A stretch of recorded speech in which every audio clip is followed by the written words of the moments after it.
এই খাবার খাওয়া অর্থাৎ সেহরি, এটার গুরুত্ব কি?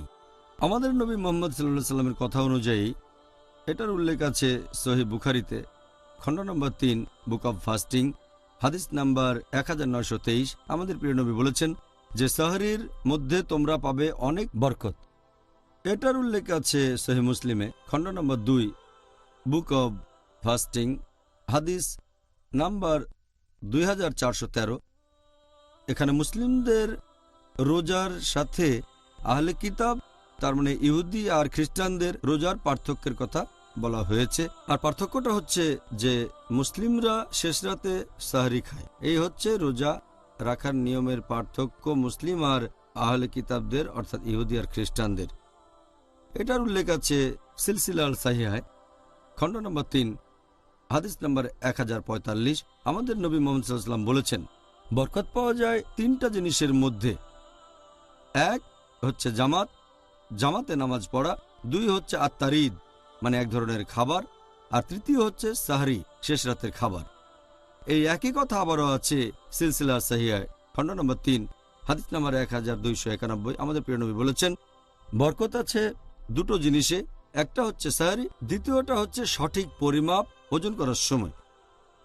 এরকম আরো সহিহ হাদিস আছে যেখানে আমাদের নবী সাল্লাল্লাহু আলাইহি সাল্লাম সাহরির কথা বলেছেন, এতে অনেক বরকত, এটা মুসলিম উম্মার জন্য সবচেয়ে ভালো। আর একটা হাদিস আছে সহিহ আল জামি, খণ্ড নম্বর 1, হাদিস নাম্বার 3683। একজন সাহাবা যখন নবীর ঘরে ঢুকলেন তখন নবী সাহরি করছিলেন, আর নবী বললেন যে সাহরির মধ্যে রয়েছে বরকত, তাই এটা বাদ দিও না।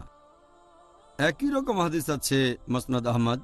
আমাদের নবী বলেছেন যে সাহরিতে রয়েছে বরকত, এটা বাদ দিও না, অন্ততপক্ষে 1 ঢোক পানি পান করো, কারণ আল্লাহ আর ফেরেশতাগণ রহমত পাঠান তাদের কাছে যারা সাহরি করছে। এই কথাটা আরও আছে অনেক সহিহ হাদিসে, যেমন সুনান আবু দাউদ, খণ্ড নম্বর 2, হাদিস নম্বর 2337।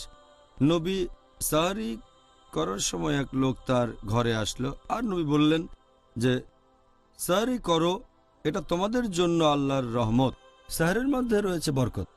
সাহরির আশীর্বাদ আর বরকতের কথা অনেক হাদিসে উল্লেখ করা হয়েছে, এটা একটা নিয়ামত। আর নবী সবসময় সাহরি করতে বলেছেন, কারণ মানুষজন যাতে রোজা রাখতে পারে, কারো জন্য অতিরিক্ত মনে না হয়। রোজা থাকলে সাহরি করা উচিত, তাহলে সঠিকভাবে রোজা থাকা যাবে।